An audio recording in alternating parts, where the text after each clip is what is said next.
Welcome to Indiana Sports Beat Radio, brought to you by the Hard Truth Distilling Company in Brown County, Indiana. So for the thousands in attendance and the millions watching around the world.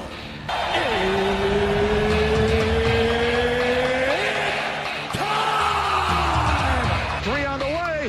Oh! It went in! It went in! And Indiana wins the ball game! Know your role and shut your mouth, you jabroni! Float game for the win! Ayla's gone. Goodbye. Touchdown, Indy. Woo! IU! America! They got a football team now! Pretty simple. I win. Google me. You know that I'm the cream of the crop. Now, from the Hard Truth Studios, here's Jim Coyle. Hello, sports fans. How's everybody doing this week? I hope things are off to a good start for you. If not, we'll get it headed in that direction. Looking forward to another fun day and a great show. Don Fischer joining us on the program here in this first hour. And, of course, that means also our good friend Greg Rakestraw from the ISB Sports Network as well. Greg, how was your weekend, sir? My weekend was fun. I hope yours was the same. Very relaxing, as Indiana had the Friday night game, which it was no fun at the beginning, but it's great on the backside because that leaves the rest of the weekend open, which is not a usual thing. Plus, a long, unusual stretch for Indiana men's basketball right now, as they go from this past Friday until next Sunday without playing again, which is just kind of an odd thing. But I think that's part of the reason why we'll see Illinois playing Duke during this week. So a little time off before the big game comes down, but that's good. That, like I said, I'll take some time away from having to travel at least. But other than that, things are rolling along as usual, man. Kind of the same on my end. I've got 2 weeks left to go in terms of the girls' basketball season out of the semi-state. And then 2 weeks of regular season play left in boys basketball. Kind of small colleges wrap their regular season this week. We're a couple of weeks away from saying kind of the low end of the Division Ones, the Missouri Valley Horizon League teams. Those teams end their regular season next weekend. So we are hitting the home stretch of the basketball season, that's for sure. Yeah, no doubt. I know that the girls, they're in the semi-state this weekend, right? Correct. Good for them. Any surprises along the way? You know, the big surprise was still dating back to the sectional round when Lawrence Central got beat by Lawrence North. LN backed that up by beating Pendleton Heights in the regional on Saturday. You know, the draw show was yesterday. So now we know whom was playing whom. There weren't many semi-states where I thought, hey, you know, you could have had two teams kind of draw each other. That would have made the semi-state final lopsided. I think the one case of that was 1A North between Marquette Catholic, who is led by Lanaya Davis, who is a D1 level player. She's a junior. Lafayette Central Catholic, who whenever they are in 1A, just expect them to go far into the tournament. They were in 2A the last couple of years. They have dropped back down. So I wouldn't say anything massive in terms of surprises, at least in this past weekend, as we went from 64 to 32. Which means we should have some really good matchups and some pretty competitive games at the semi-state level coming up on Saturday. And then that means the boys tournament not far away as well. 2 weeks off from that? Correct. So pairing show is this Sunday at 6 o'clock statewide. Many of these same places where you hear the show on the radio, you'll be able to hear myself and Bob Lovell breaking down all 64 sectionals and revealing whom is playing whom. But yes, we are 15 days away from the start of the boys basketball postseason. It is 2 weeks from tomorrow on March 4th that it starts across the state.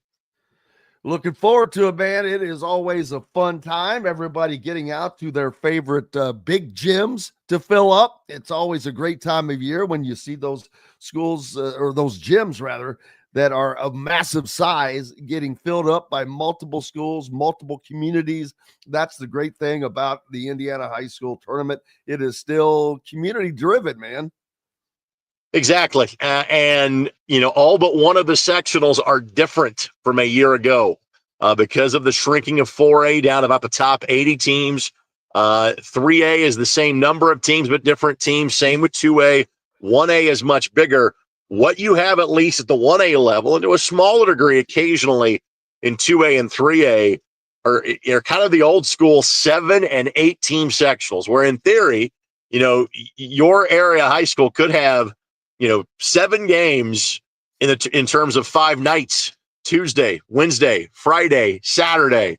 So depending on where you live, there might be a whole lot of hoop in your backyard coming up. No doubt about that. And then, of course, the college seasons are getting closer as well. But we've got the conference tournaments that will be, the second week of March, I believe. So we're still a couple of weeks of regular season play away, but it's starting to tighten up, man. Things are getting closer. But there's a lot of fun basketball left all the way around, whether you're talking about high school, Big Ten, doesn't matter. Big Ten race is close. So there's just a lot of fun basketball. Correct. And obviously we'll see how it plays out. If like a team like the level that I cover, like an IU Indy, 2 weeks of regular season play, 2 more home games left to go, and they get to their conference tournament. If you're in a Big Ten and the Mid-American Conference, if you're a Ball State person, they tend to run a little bit later. The Valley is one of the earliest championships because they play on Sunday the 9th is their championship game. Now, frankly, we're probably a little less concerned with that game than we were a year ago because of how good Indiana State was last year. This year, they're kind of a middle of the valley team. Same with Evansville and Valparaiso. If you are looking for a low to mid major that has the best chance of making the NCAA tournament, that team in the state is Purdue Fort Wayne. They entered the weekend second in the Horizon League behind Cleveland State. If there's going to be another team that makes the tournament, say other than Purdue, or say if Indiana somehow makes a run, which I don't think it's going to happen, probably the next best team in terms of chances of making the field would be Purdue Fort Wayne out of the Horizon League. Yeah, Indiana's I think their last chance really went out the window with that loss at home to UCLA. Home losses are very difficult because I've said it all season. If you lose at home this season, you have to make that up on the road. And that's even more of a chore now since there's only 5 games remaining. So, I agree. Indiana's shot to make the postseason got it out the door. It was a long shot to begin with, but they've been close in all those games is what's the amazing thing. They could have beaten Maryland, could have beaten Purdue, could have beaten I was there, UCLA. So it's, oh man, yeah, that UCLA game, that's a little, that'll drive a fan crazy. They have 3 shots at the end of the game, Greg, to get the tying basket in. Well, let's face it, Jim, this is, you and I are probably having a different discussion if Scott Dolson doesn't make the move he did 10 days ago. And now we're just kind of playing the waiting game. Is Indiana going to, the new secondary postseason basketball tournament, the Crown? And the only reason I bring that up is that is supposed to be where you're not turning that down. This is kind of a partnership between the Big Ten, the Big East, the Big 12, and they'll invite some other schools as well. But it's a minimum of 2 Big Ten schools be playing in this. And so now, kind of what you do is, and it's, let's be honest, it's not to get, hey, I want to keep watching this basketball team play. It's, hey, does this at all slow down the process of determining whomever the next person is going to be? Because that's really, as an IU fan, what you're doing. You're just kind of waiting for the next 4 weeks to almost kind of be done and get it passed. So all energy can be focused on what 25, 26, and what hopefully longer than the next 4 years is going to turn into, because that's been the cycle that we're on is, all right, this guy didn't work. Let's try this again. And you're just kind of in that waiting game right now as an Indiana basketball fan. You have just nailed it. I've talked about it, but you just encapsulated it perfectly. And I've been saying the same thing, that no matter what happens, there are 6 weeks of basketball left, and any coach that you can imagine being the next coach at Indiana is very busy at the moment. He'll be very busy in his conference tournament, and then he'll be very busy in the NCAA tournament. So you have quite some time before anything is going to be announced. And I'll be honest with you, I'm not one of those that falls into the trap of believing that the social media thing has an effect on much of anything. I do worry, though, that with 6 weeks of time and Indiana fans just continuously the ability to just start doing things, we've already seen Brad Stevens have to make an announcement. I think that there'll be more of that, but I wonder, can they put too much pressure on Dusty May? Dusty May's busy right now. He's trying to get a Big Ten title won. He is in the lead of the Big Ten right now, a full game right now after Purdue lost this weekend to Wisconsin, and Michigan picks up a huge road win at Ohio State. That's where their focus is. And I just wonder, does that start leaking in, forcing – I don't know that it can force him to do anything. He was great when he played at Indiana. When his team played at Indiana in the post game, he handled those questions with aplomb. And I wonder if that can stay that way, or if with this amount of time, it can cause an issue. I think it can cause an issue. Let's face it. If Dusty May on February the 18th says, I'm not going to Indiana, and on March 28th says, you know what, I'm going to Indiana, that would put him in a very a group of very high esteem saying, I'm not taking that job. And days or weeks later, guess what? I took the job. Indiana, if Dusty says no tomorrow, if he changes his mind a month from now, they're not going to say no to him, you know? And so it's just part of the gig. As far as Brad Stevens is concerned, he was the one guy that wasn't on the college basketball timeline. So he is the one guy. And again, that's the first call you had to make and the second call you had to make. And once he says no, you say thank you, and you say, hopefully we're not making this call again for a few years. Hopefully you get the next one right. And so now, I had a buddy of mine text me this weekend, hey, what's going on? I'm like, what's going on is the rest of the basketball season. Believe me, Scott Dolson and company are doing everything they can behind the scenes. And obviously a lot of this would be talking with agents more so than talking with actual head coaches. Again, consider this like an NFL draft war room. That's what it's going to look like for the next month. The difference is here, we don't know exactly when draft day is going to be. And it is somewhat affected more by whenever Indiana season comes to an end. And again, they're not going to make the NCAA tournament without going on this miraculous run. If they are deemed by the Big Ten to play in the Crown, I'm not sure they can get out of that, which kind of extends it a little bit. If they don't make the Crown, then they can do what they did last year and decline the NIT, and that will at least speed things up from the Bloomington perspective. But obviously now you are playing the waiting game for Dusty May, Mick Cronin, Rick Pitino, Bruce Pearl, Buzz Williams, whatever your trendy name is going to be, then you're playing the waiting game for that coach's season to end. You're getting a couple of unique comments that I'll throw up there. One says that they don't think that Dusty is a realistic candidate, which I say I disagree to that wholeheartedly, because if he wasn't, he could have put that down when asked about it when Michigan was here. He did not do anything of the kind. He left that door wide open, as he should have, both for himself, for future negotiation purposes, as well as if he's actually interested. Now, whether he's a legit candidate, I think that he wholeheartedly is. There's a reason he negotiated in the lowest buyout that I know of any Power 4 Division I head coach in their first season. So that's just my personal opinion. Then someone else thinks that he hasn't proven enough yet, and I'm like, okay, he took a team you'd never heard of, Florida Atlantic, to the Final Four, and then he's now in his first season at Michigan, took over a program that was 3-17, and with their win yesterday, the biggest turnaround in Big Ten basketball. I don't know if it's history. I think I heard this, but it's one of the biggest turnarounds ever, and he leads the Big Ten right now. I think it's he's proven all that he needs to prove to anybody that matters, in my opinion. Agreed, wholeheartedly. What is up next for you, brother? All right, so massive high school basketball game tomorrow night. Fishers and Lawrence North.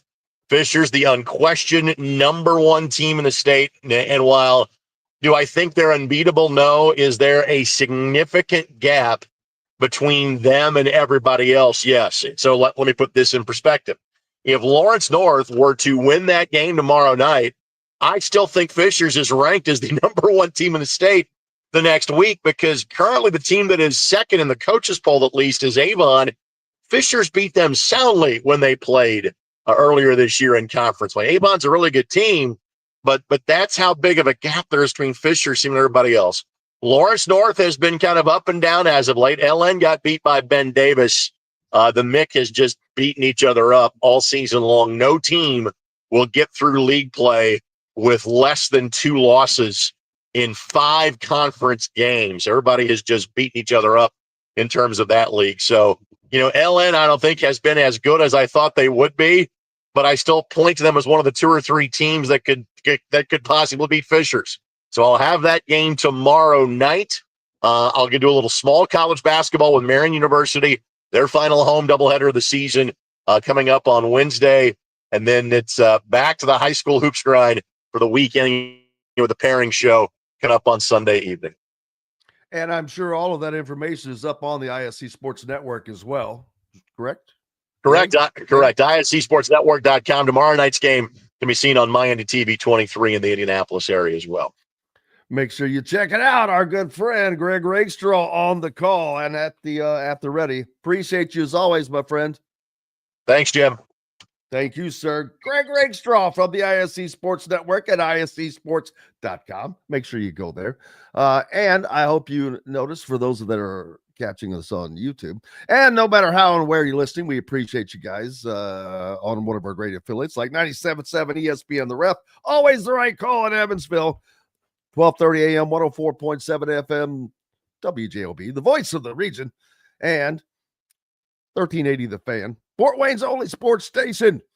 Looking forward to always talking to the peeps in our great affiliate areas. And for those of you following on YouTube, just make sure you hit the like button. That helps us immensely. Don Fischer coming up. We'll talk more about this coaching situation, and the opinions of the fans are all over the place, but that's because there's so many of them. We'll take a quick break, back with more, including Don Fischer, right after these messages on the backside. At Ben Davis Chevrolet and Ben Davis Ford in Auburn, we're your one-stop shop for all of your automotive needs. We have the area's best selection of over 300 vehicles, including new cars, trucks, vans, and SUVs. Plus a huge selection of pre-owned vehicles in stock. And if we don't have what you're looking for, we'll find it for you. We also have top-of-the-line service and parts, plus a collision repair center, and we're competitively priced on everything. For sales, service, collision, parts, and more, we do it all. Come see us today or visit us online at BenDavisChevrolet.com and BenDavisFord.com. Whether it's a night out with the family, after work with colleagues, or catching the game with friends, Bubba's 33 is the place for you. Bubba's 33 offers a mouthwatering menu of selections that are all made from scratch every day. The portions are big, but the prices are small. And with over 50 big screen TVs, you'll never miss the big game. Bubba's 33, pizza, burgers, beer. If you're looking for a home in the Indianapolis area, you need Cheryl Sizemore from RE/MAX Advanced Realty. Cheryl Sizemore has over 2 decades of experience, and that could be the difference in getting the home you want in today's tough housing market. Reach out to Cheryl Sizemore from RE/MAX Realty at Cheryl@IndyHomePros.com or 317-701-0838. 317-701-0838. Let Cheryl Sizemore help you find the home you want today. Located on 325 acres in beautiful Brown County, Indiana, Hard Truth Distilling Company is the biggest and the best craft distillery around. While Hard Truth is already known for producing internationally awarded whiskeys and spirits like Hard Truth's sour mash bourbons, sweet mash, and hard road ryes, as well as their cinnamon vodka and the always popular toasted coconut rum. Hard Truth Distillery offers so much more. With a full-service restaurant, ATV, and distillery tours, as well as live music, You can spend an entire day at Hard Truth Distillery while making your entire family or group happy. And that's the hard truth. Hard Truth products are available across Indiana as well as many other states. So no matter where you shop, if they don't carry your favorite Hard Truth product, tell them you want the truth, the hard truth. Hard Truth Distilling Company encourages you to enjoy all of their products responsibly and to never drink and drive. Welcome back to the Hard Truth Distilling Company studios on this Monday. Glad to have you along. Hope you got the driveways shoveled off. Did not expect that round of snow. Don Fischer, the great one, the voice of the Hoosiers, joins us now. Don, how was your weekend? Did you do a little show snuffling? No, I didn't do much of it. I got an ankle issue that was bothering me, and so my wife actually went out and showed the inch of snow off the driveway or whatever. Yes. It didn't take her long, so there wasn't much, because it usually takes me about, if I'm doing it myself, it takes probably about a half an hour, 35 minutes to get it all shoveled. It only took her about 10 or 12 minutes. I think she was out there. So obviously we got a kind of a slanted driveway, so sometimes it doesn't all hit there, and it's not too bad. So sounds like we know who the hard worker of the family is as well. Well, there's no question about that. I mean, I've spent all my time in my office here in the basement, so you got to shoehorn my butt out of here every day. I hear that, brother. I hear that. Indiana, a unique situation, Don. They're going to go from last Friday until next Sunday without playing. Now, I understand that is there finals or something going on that I'm not aware of? Nope, this is just the way it fell this time. There's no, it is odd. There's no question about that. Spring break happens, I don't know, for Indiana sometime in early March, right? Yeah. Well, yeah, I didn't know if there's something that changed or whatever. But I did notice that Illinois has a game with Duke. So that's also a very unusual thing to see during conference play, at least for Big Ten teams. And so I think all the Big Ten teams have one of these weeks where they have like 6, 7, 8 days between games. I think that happens. It's happened for Indiana this year. And I think I've looked at a couple of other schedules, and I think that's the case. I think almost every team had something like that occur. Now that may not be the case for the teams from the West Coast, because they're traveling for 5 and 6 days at a time. So, but their schedules are different than ours, and that's what you get for getting into the Big Ten, boys and girls. A lot of money, but you also have lots of trips. Yeah, that was they could have found that one out if they'd opened up a map. I know that I remember Deshaun Foster from UCLA letting everybody know that the UCLA was located in Los Angeles at the football deal of Big Ten last year. But we know Mick Cronin doesn't like the cross country trips. We know that. No, he does not. He has made that really aware. But last Friday, he got something that he has not been able to achieve with his UCLA team, and that was a win east of the Rockies, which I don't think that they have had one in almost 2 years, but they had definitely not gotten one in the Big Ten season, their new inaugural Big Ten. Their only wins had come over Washington, Oregon, and USC, but they get a win over Indiana, and a game in which Indiana trailed most of it, but they kept making a little runs, and they made a run at the end, which they put themselves in position again to not necessarily win that game, but tie that game and force overtime. They had 3 shots at it down low before getting that final last-second shot from Mackenzie Mbako, and just could not make it happen, Don. Well, the execution at the end of games this year has been a problem, especially here of late, to find a way to win. It's kept Indiana off the win and out of the win column for way too long at this point, and it happened again against UCLA. We haven't said a word about the Michigan State win this week, and obviously we should, because that was a tremendous win for this ball club. It ended a 5-game losing skid. Indiana looked really good in winning that contest at the Breslin Center, which everybody knows is one of the toughest places in the conference to play a basketball game and win. Indiana used the zone defense in that game. I thought that was terrific. It really helped them win that contest. Michigan State's not a great 3-point shooting team, and when they switched to it, I think at the point where Indiana was down 12 in the first half, about midway through the first half, they switched to that zone, and they took a 3-point lead by halftime. which, Indiana hasn't had that happen for some time now. So for Indiana to be in that ball game like they were and then to pull it out also ended, I shouldn't say ended. The irony was that Indiana head coach Bob Knight would have lost his record against Tom Izzo for winning the most Big Ten conference games in the history of the Big Ten had he beaten Indiana in that ball game, or had Izzo won it in that ball game, because Izzo got his very first win over Indiana. I did not know that. From a conference standpoint, yeah. So the very first time that Indiana and Tom Izzo and Bob Knight met in Michigan State won that ball game, and of course that started, everybody thinking about Tom Izzo as a great basketball coach, or at least a young coach that got his first win against Coach Knight. And then, of course, if he'd gotten the record against an Indiana ball club, it would have been another, the duplicity. Here's the good news: they did not get a chance to celebrate in Breslin Center. I think it was absolutely awesome to see for the Indiana program to not let that happen on their watch, especially even though as badly as this season has been up and down. It was nice to see that. Yeah, okay, you're going to get it, but it ain't going to come today against Indiana. Exactly. Which was nice. And I love Tom Izzo. He's been one of the he's one of those people. I met him the very first time I met him. He came to an Indiana Classic game to scout. He was a GA on Judd Heathcote's staff at the time. I think he was a scout or an assistant coach for like 12 or 13 years before he got the head coaching job there.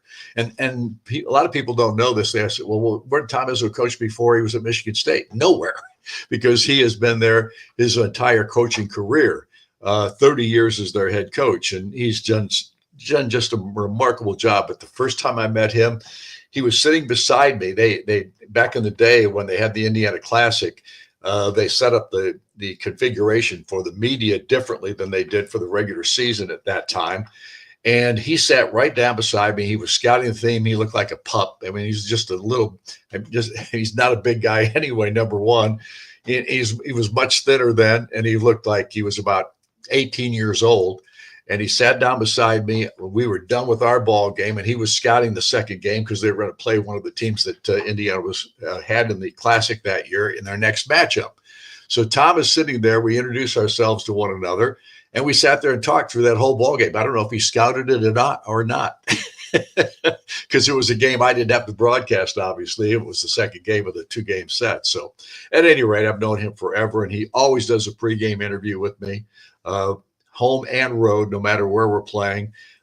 Just one of the finest people you'll ever meet in regard to just being a good basketball coach and a good guy.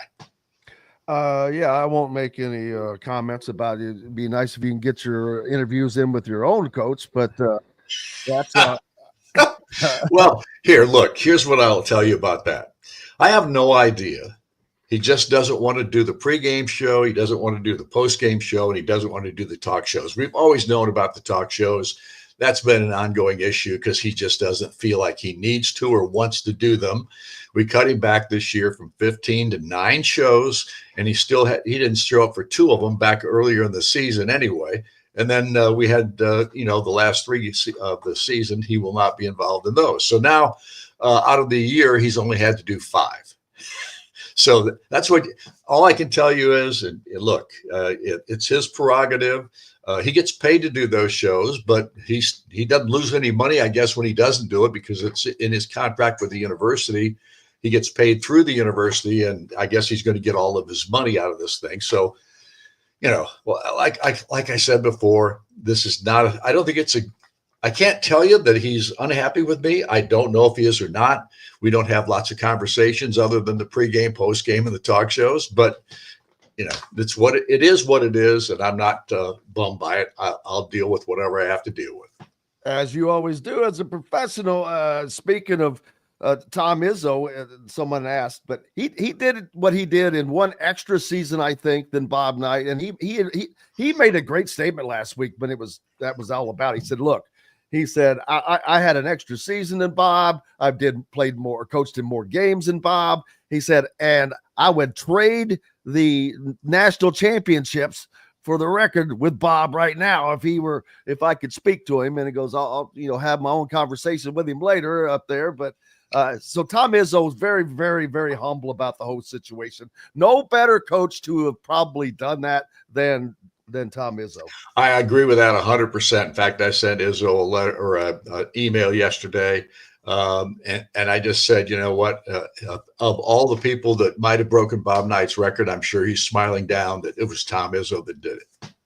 Without question. A big game for Indiana coming up as they get the week off, but the Boilermakers will come to town, and a game that they could have won up in West Lafayette. We're not able to get that accomplished, but they get another shot at the Boilermakers, and the Boilermakers coming off of a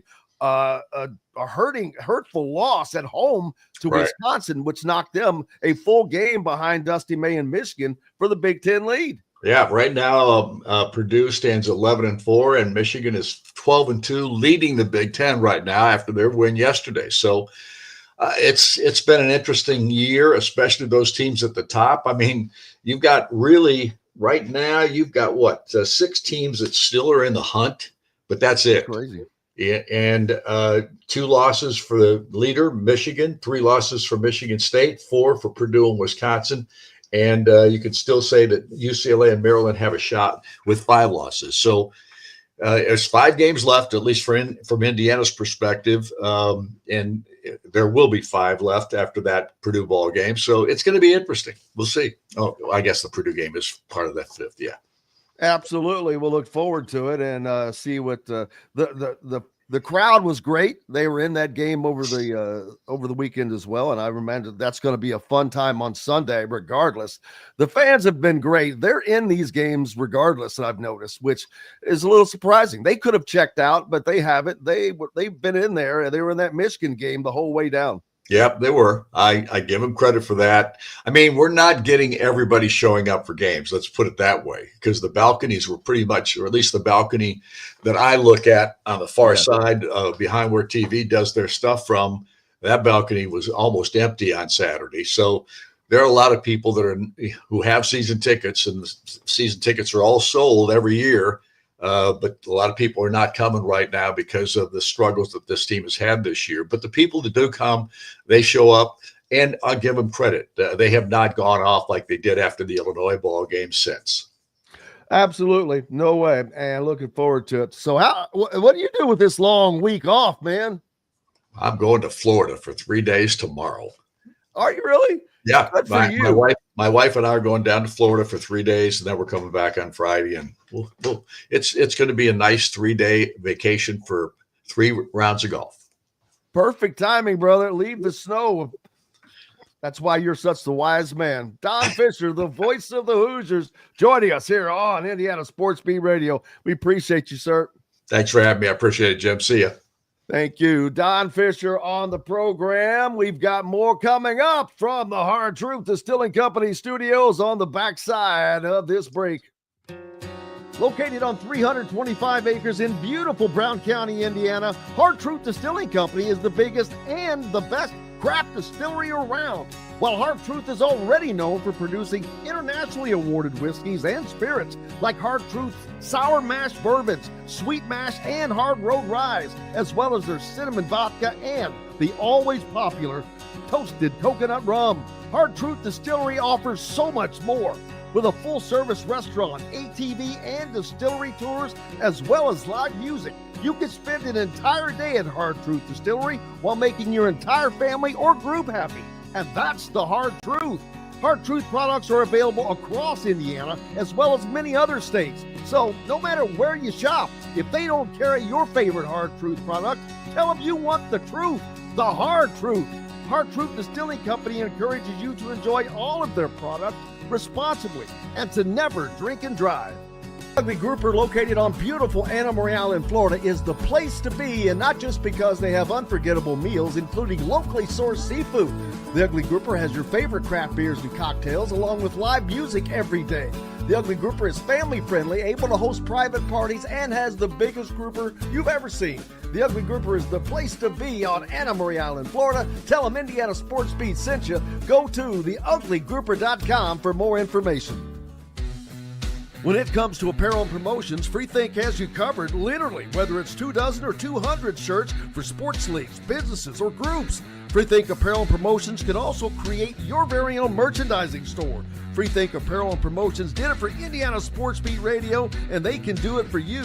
Whether it's screen printing, embroidery, digital printing, promotional products, vehicle wraps, or anything else under the promotional line. See what Freethink Apparel and Promotions can do for you at freethinkapparel.com. At Ben Davis Chevrolet and Ben Davis Ford in Auburn, we're your one-stop shop for all of your automotive needs. We have the area's best selection of over 300 vehicles, including new cars, trucks, vans, and SUVs. Plus a huge selection of pre-owned vehicles in stock. And if we don't have what you're looking for, we'll find it for you. We also have top-of-the-line service and parts, plus a collision repair center, and we're competitively priced on everything. For sales, service, collision, parts, and more, we do it all. Come see us today or visit us online at bendavischevrolet.com and bendavisford.com. Welcome back to the Hard Truth Distilling Company studios on this Monday, starting off your week. I hope it's a good one. It has been a little chilly. We got the snow, man. I don't think any of us expected really to get hit with another 4 inches of snow this year. It's been kind of an unusual, and that's the third substantial snowfall of the season. The All-Star game has come and gone in the NBA. We'll talk a little bit about that later on as the All-Star break, something that the Pacers probably needed and looked forward to as most of their players were out. As far as playing in that, they didn't have to. They got to take the time off. And so there's that. In the Big Ten over the weekend, of course, Indiana on Friday loses to UCLA at home to Mick Cronin and the Bruins, the first win that they have gotten east of the Rockies this season and in almost 2 seasons now. So Indiana has that distinction. But Wisconsin went to Purdue and left with a win, a surprising win. Not really. I mean, Wisconsin's a good team. So they're playing very well. They're on the rise, but they get a solid 94-84 win in which they controlled that game. And boy, you want to talk about looking good at the right time of the season. Washington goes into Penn State, and you want to talk about a team in free fall. Penn State, man, they lose to what was the worst team in the league, and now Penn State may be the worst team. So that win over Penn State by the Hoosiers does not look nearly as good. USC also upset at home by Minnesota. So a couple of the bottom level teams fighting to stay in contention for a Big Ten tournament berth. Michigan State, they went to Illinois and got a surprising win. Man, I thought that the Illini would handle Michigan State, especially after Indiana did what they did. But no, Michigan State up. They get up and they win 79-65. Then Michigan goes to Ohio State yesterday. These were, man, all of these road team wins. That's one to every, as a matter of fact, every road team won. Holy smokes, Michigan with an 86-83 win, and that is their 9th Big Ten win, I believe, of 5 points or less. They win the close games. That bodes well for you. Now, the fact people can say, "Oh, well, they have a lot of close games." Well, hey, they're always in the position they need to be to win. But now Michigan in the lead by itself, a full game. They were a half game up. But now they have jumped up to a full game lead. Nebraska also aiding to their cause. They go on the road and get a win at Northwestern. The only road team that did not win over the weekend, I guess not say they're not the only one. Iowa goes to Maryland and they get blitzed 101-75. Rutgers goes to Oregon and they get handled 75-57. And as far as the Big Ten standings go now, Michigan, of course, like I said, at the top all alone. Michigan State in second by half a game. Well, they're a full game back. They have a half game lead over Purdue, who sits in third now, followed by Wisconsin, Maryland, UCLA. Those are the only teams that are in contention, in my opinion. They're within 2.5 games. You've only got 5 games left. I don't think that Illinois can do much about it. Nebraska is an NCAA team, although they have a less than 500 conference record. Ohio State probably going to make the NCAA tournament. They also have an under 500 Big Ten record, as does Oregon. So there are 3 teams right there from the Big Ten that have a sub 500 record in the conference that I think are NCAA tournament teams without question. The final 3 teams in conference right now fighting for that Big Ten lead: Penn State, Northwestern, and Washington. Northwestern have 4 wins. Penn State just with 3. They're 3-12 in the Big Ten. Now, right above Washington, the first team out of the bottom, the last team in, I guess I should say, to the Big Ten tournament right now is Rutgers, followed and preceded by Minnesota and Iowa. Indiana is a game ahead of that group. So, is it impossible for Indiana to miss the Big Ten tournament? No, but it is highly unlikely that that is going to happen. You never know, but we'll see. A lot of opinions by the fans on the coaching situation, which I agree with some. I don't agree with a lot of them. When it comes to who will, whether or not Dusty May would leave Michigan, nobody knows. I don't know. You don't know. The only person that knows is Dusty May. Now, would he? I think that absolutely he would. I don't think that that's something he wants to contemplate right now, because he is fighting for the Big Ten title. He is fighting, and people that keep saying he needs to prove himself. Again, people, he did what he's already done. There's a reason Michigan hired him. Maybe it's because he's taken a 3-17 Michigan program and has them in the Big Ten lead. Are you kidding me? Proving themselves? Get out of here. It's almost ridiculous to say that. But if Eric's saying, would you have hired Dusty last year if the Indiana job were open? Me personally, probably, because it was the right time, and you would have gotten that smooth. It would have been seamless on every part of it except for the Woodson end of it. That would have created havoc, because for a number of reasons it should have happened. It would have been the thing that Indiana doesn't do that they should have done. That's a move that they should have made, but they didn't, and so there's no reason. It's pointless to talk about it. They didn't do it, so it would have made things a lot smoother. Where would Indiana be today? Would they be number 1 in the Big Ten? Very possibly. It's very possible. You don't know. So there's that. Brian said he'd wax Don's car just to get his piece of Assembly Hall floor signed by him. Well, you know what?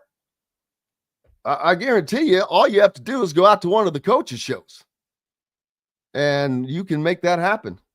He's very accommodating with that type of thing. So there you go. It's all you got to do. Send that in, or get somebody to take care of that for you. Yeah, he is. And Robert says Woody's in lame duck mode. He definitely is now. Now, I'm not saying that that's how he's going to approach it as far as the games, but yeah, I find it a little disingenuous to skip the the deals with Don Fischer. The show, why? He's just going to ask you about the games. Don is not going to ask anything compromising. That's what I don't understand. Why would you not do that? To me, it's kind of unprofessional.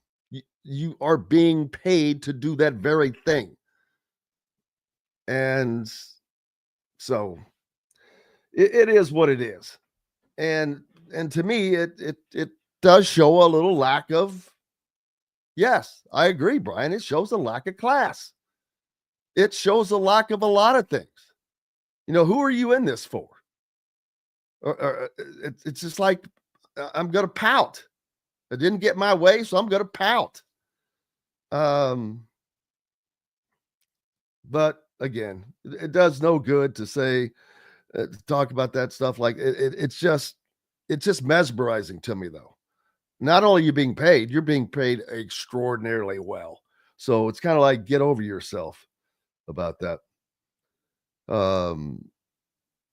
Lil Wayne or Paul McCartney, is that from a favorite from last night's Saturday Night Live 50th anniversary thing? Question. Hard to tell. I saw them both. They both performed well and were both handled or welcomed in very well. No, I don't think Purdue is overrated. They're a good team, but I don't think that they're going to do much in the tournament. Let's see. Brian Buckshot Buck. Hello, Jim. I want to know why all IU fans are saying everything they are about the coaching change that is coming at the end of the year. Just let Scott handle it like he did the football program. Now that is something I've tried to say, but it's the truth. And I'll say this over and over and over. You have 6 weeks of this season left. There are 5 games, regular season games left. There is the Big Ten tournament left, and not for Indiana, but then the NCAA tournament. Any and every coach that is a possible candidate for the position to be the next Indiana coach is busy, is coaching, is trying to get his team to the highest level they can be, and is under contract. So everyone is welcome to spout their opinions, but to be honest with you, none of them are right. None of I'm not trying to give any opinions on who is and who is not going to be the next coach, other than if I don't think someone is a legit candidate. The guys that have $14 million buyouts, to me, are not legit candidates. So there's no point in talking about people like Todd Golden and those guys. They're when there are too many others that are a viable candidate that can be gotten for a lot less money, and possibly they may be a better fit. But I don't know. I don't know who is actually going to consider this job. It starts and ends with Dusty, and Dusty is busy, and it is his to turn it down, but he is not going to turn it down or accept it until he is done doing what he is doing. So, and for the people that think he absolutely won't come, well, I don't know why you'd have that opinion, because I don't have an opinion. I think that he would, but I can't guarantee that. I mean, other people think that he would. Todd Leary thinks that he would come if offered the job. And I don't think that there's any way that he wouldn't be offered it. Now, he may not receive an official offer, but it'll just be the back channeling. Hey, is there interest? Yes. If there's interest, then they move it to another level, but that is what it is. And that's how it's going to go. I don't see, and Todd made a great point. One season, being at Michigan for just one season is better than having been there for 4. If you're there for 4 seasons, now you're building loyalties, you're building relationships, you're building a whole lot of other things in that. Just 1 year, you haven't built a lot. And if you bring them a Big Ten title, you know what? They should be happy. You brought them a Big Ten title. Do they want to go through the process of hiring a coach again? No. Are they going to do everything they can to prevent that from happening? Most likely I would. Wouldn't you? So it's going to work out great for Dusty either way. He's going to get a nice extension and a raise either place he goes. Michigan is going to give him a nicer, newer contract. Now, he probably would have gotten that regardless after the season he's having. Pretty sure about that, and especially with the IU job coming open. We'll just have to see how that plays out. If Dusty doesn't accept or want the job, boy, that's when things will get a little, not weird, but discussional. There will be plenty of opportunity for discussion at that point, because I don't know what the next step for Indiana would be. I know that the multiple options, but I cannot say with any certainty of that I have a feeling of where they would go to next. But of course, this stuff is being done back channeled and as quietly and as discreetly as possible. I'm sure that someone reached out to Brad Stevens to say, hey, we just have to, just because, is there any interest? You know, we would throw this kind of money at you. And he's like, nope. Now that is something that I expected the whole way. He's not leaving a pinnacle job to become a college basketball coach again. He's at the top of his profession, and literally at the top. Was just executive of the year in the NBA along the way to winning a world championship. That is what his bread is buttered on, and that's how he wants to butter his bread. And I get it. You know, change of ownership for the Celtics, who cares? You think somebody else doesn't want Dusty May in their front office? Yes. They want that magic. And Dusty, and Brad Stevens is an NBA guy now. Has been, will be for quite some time. I mean, he has risen up through the ranks quickly. And you don't achieve what he's achieved and give it all back. I never saw that as a viable thing. And that's okay. It took some of the attention away from the rest of the stuff that's going on, the legit guys. You know, we've had back-to-back games in the Assembly Hall where the opposing coach is on multiple lists as a potential candidate. That's kind of funny. Your next game coming in has a coach that a lot of people wishes was a candidate in Matt Painter. You know, I think his dad was an IU grad. Is that right? Isn't that right? Matt Painter could have been an IU player. It would have been very possible. But things end up happening the way they end up happening. So, Rudy thinks that Dusty may leave. I agree. He might.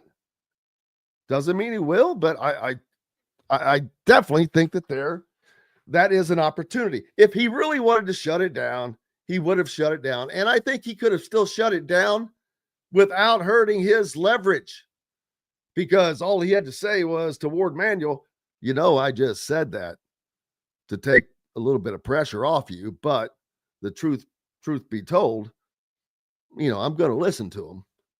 Well, that's all he had to do.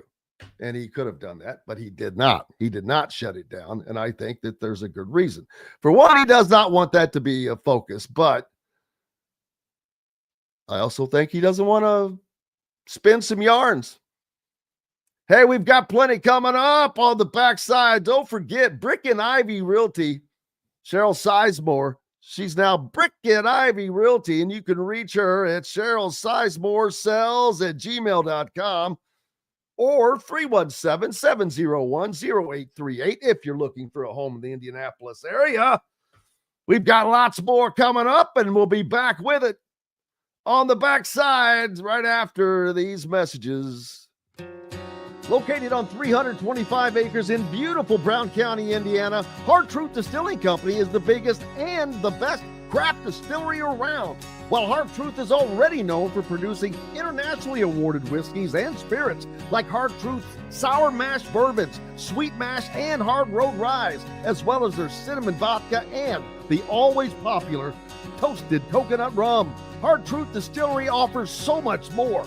With a full-service restaurant, ATV, and distillery tours, as well as live music, you can spend an entire day at Hard Truth Distillery while making your entire family or group happy. And that's the Hard Truth. Hard Truth products are available across Indiana, as well as many other states. So no matter where you shop, if they don't carry your favorite Hard Truth product, tell them you want the truth, the Hard Truth. Hard Truth Distilling Company encourages you to enjoy all of their products responsibly and to never drink and drive. If you're looking for a home in the Indianapolis area, you need Cheryl Sizemore from RE/MAX Advanced Realty. Cheryl Sizemore has over 2 decades of experience, and that could be the difference in getting the home you want in today's tough housing market. Reach out to Cheryl Sizemore from RE/MAX Realty at Cheryl@IndyHomePros.com or 317-701-0838. 317-701-0838. Let Cheryl Sizemore help you find the home you want today.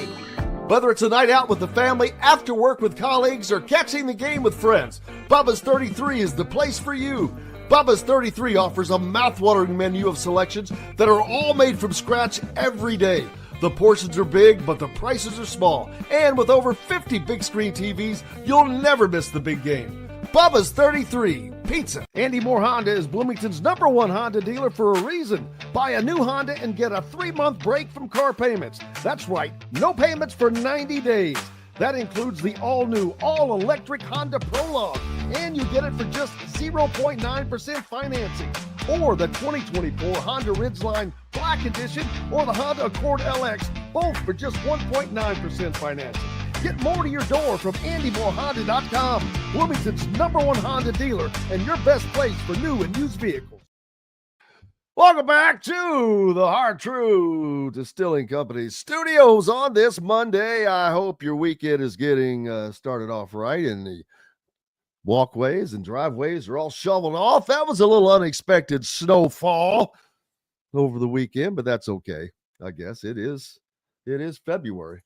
But man, we're halfway to March, and I can't wait for March because you'll be in March, and that will be one day closer to the warm weather, and I'm looking forward to that. The Big Ten is in a nice little tussle going on with several teams within reach at the top. Purdue losing over the weekend at home. Michigan State picking up a little bit of a surprising win, so they stay in the picture. And, the Crown Tournament was brought up, and I don't see Indiana playing in anything postseason, whether it's the Crown Tournament or the NIT, but we'll certainly find out how that works out. Dustin Dopirak is the beat writer for the Pacers of the Indy Star, and the All-Star Weekend is come and gone as Dustin joins us. And did you play in the celebrity tournament, the celebrity game? Yeah, I got 50 in that game. I'm putting all those on those influencer guys. Went to San Francisco just for the night, just to kill them, and then came right back. I thought so. No. I mean, I thought I didn't get a chance to check the box score, but to see all the great stats. Right. But I was wondering about that. Yeah, that's something well, I guess that's great for the fans. I guess. I didn't. That's the one thing I didn't do when it was here. Well, because you have to make a choice actually when it comes to that's kind of the one thing that they kind of put opposite something else is you either do Rising Stars or you do the celebrity game.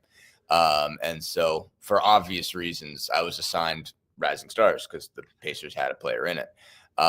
And the celebrity game is something else. And so obviously we put our arts people on that, last year when it was here. And so that made a lot more sense for obvious reasons. So I have no idea what that's even like.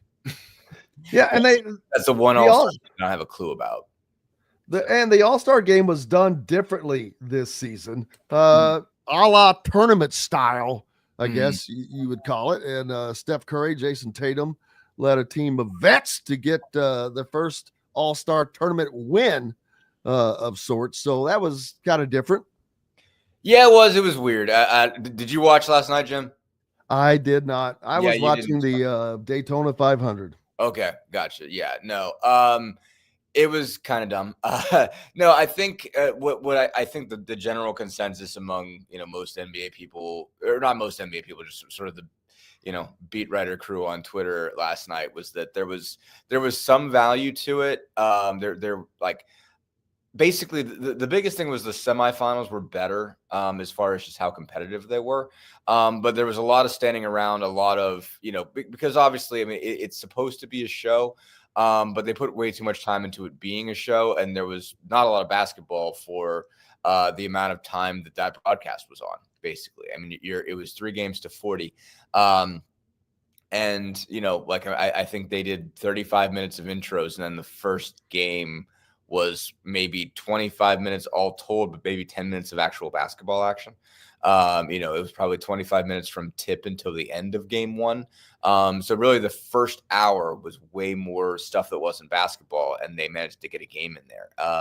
And that wasn't so bad. I mean, obviously they had the Rising Stars team of Zach that included Zach Edey and Trace Jackson Davis involved, and Draymond Green was, on the broadcast talking about how bad of an idea it was, and that was actually a competitive game. Basically, the Rising Stars played the old guys and made it a game. I think they lost by 5. I want to say it was like 41-36, basically.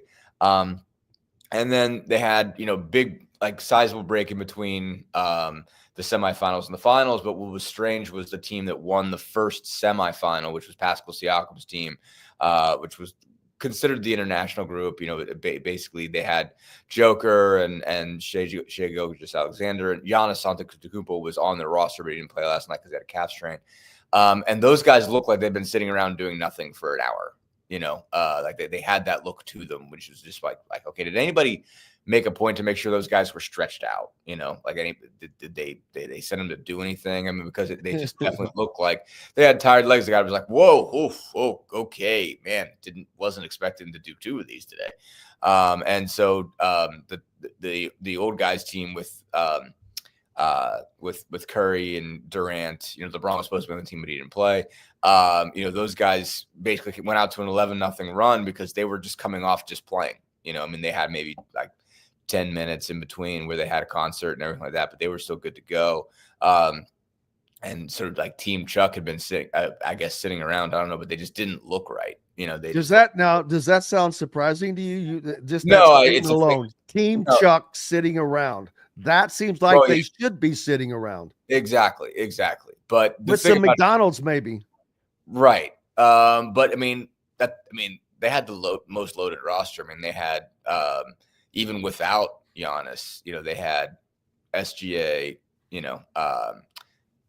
Joker and Wemby. Wemby was probably the best all-around player last night. I mean, Curry won MVP because, like Shaq won and you weren't going to give it to somebody on a team that didn't win. But like Wemby actually got after it last night. I mean, Wemby really got up and down the floor and obviously showed the fact that he's 20, 21 or whatever he is.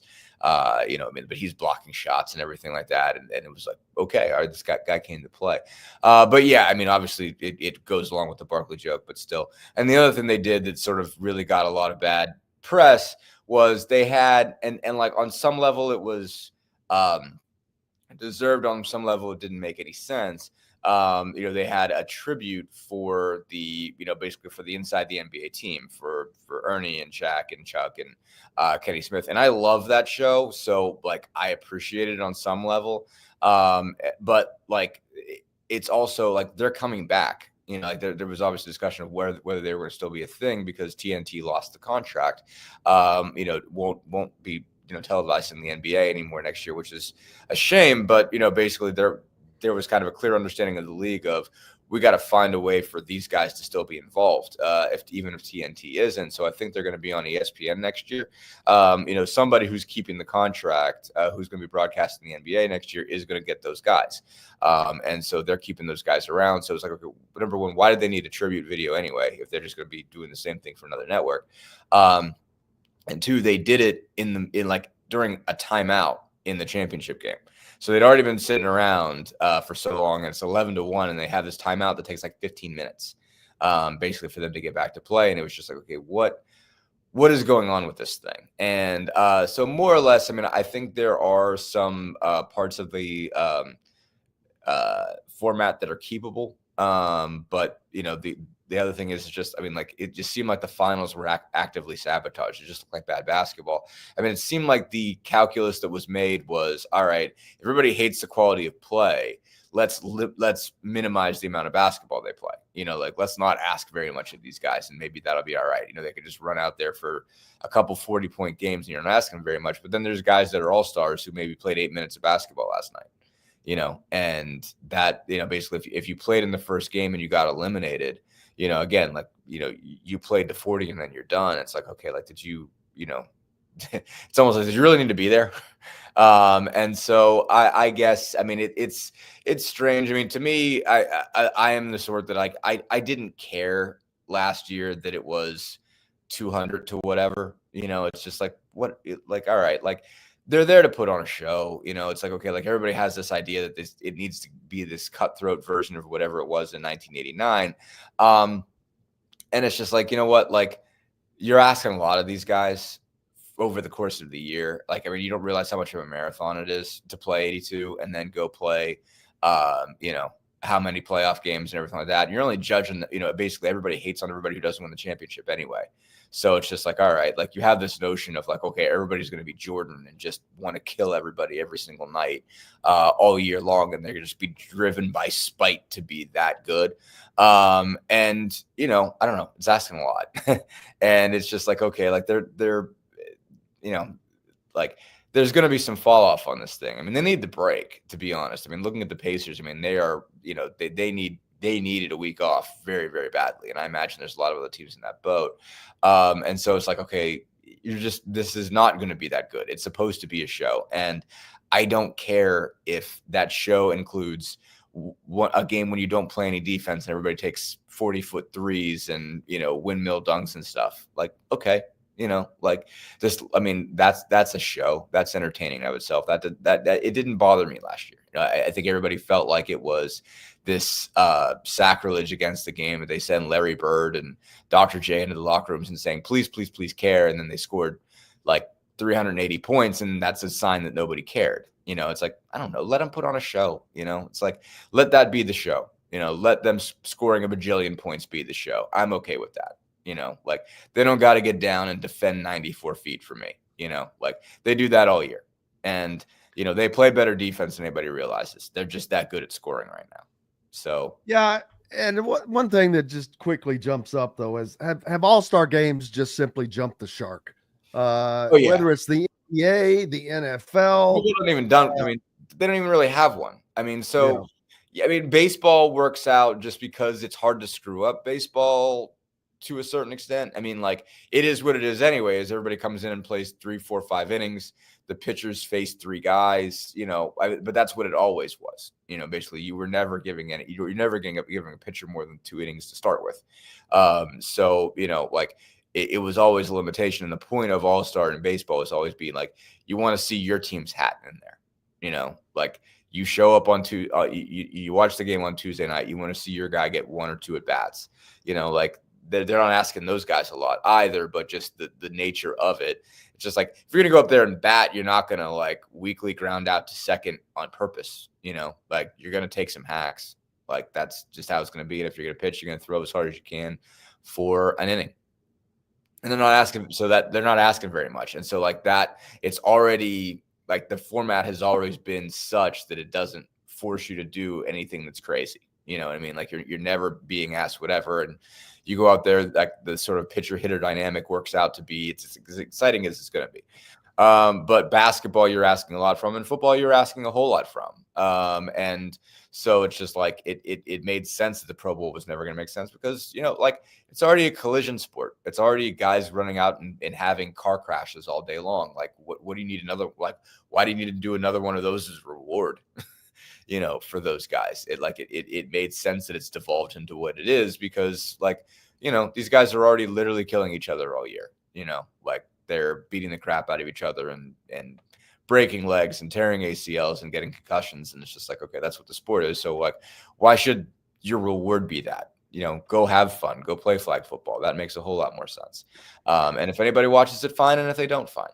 So like, I think the NBA gets a bad rap, gets a worse rap on it for a couple of reasons. One of which is that, this is, and people pointed this out. It's like, all right, like on some level, this is how you kind of announce your sport to the world because it's right after Super Bowl week. If you haven't been paying attention, if you're a person who cares about football until it's over and it's like, okay, well, I need basketball to carry me to baseball, and like, okay, what's basketball doing? And then you watch the All-Star game. It's like, well, that's something I don't need to see, and it isn't, but it's just like what you pick up Friday night, Saturday, Sunday this week is going to be dramatically better than this. It's going to be a whole lot better than what that product was. Like, I mean, you watch the All-Stars for spectacle. I mean, like we had a wedding on Saturday and that's why, but like I had the dunk contest taped and like, I'll watch Mac McClung all day long. Like I was entertained. That gave me enough to care about. The 3-point contest was pretty good. There was like, they had a concert. They brought In Vogue out, and In Vogue, I don't know if they've done anything in 40 years, but they look awesome. So like they were incredible. I mean, they did one song, but it was like, okay, you guys didn't lose a step. That's pretty remarkable for me. And so like I was entertained enough, and that's fine. But like, I mean, obviously, if you're setting the bar of whether you're going to watch the NBA for the rest of the year, you're watching the wrong thing. Like you're missing the point. Like this thing is a show. It's a spectacle.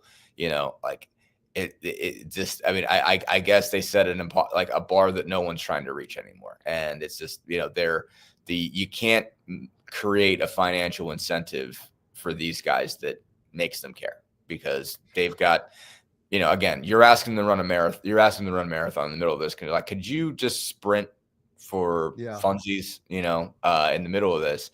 But again, we're going to judge you very, very harshly on what you do coming out of this, but we still expect you to care about this game. It's like, that's a great analogy there, running a marathon and darting off and running a fast mile on this track over here. You rip a mile under 4 minutes for me now, like that's a great analogy. Yeah. It's like the Pacers had a break that you talked about them needing. And so what are expectations for the back third of this season for the Pacers now? Yeah, I mean, they obviously just got to get through it to get this break and get their legs back because obviously they just seemed like they were just starting to get ragged.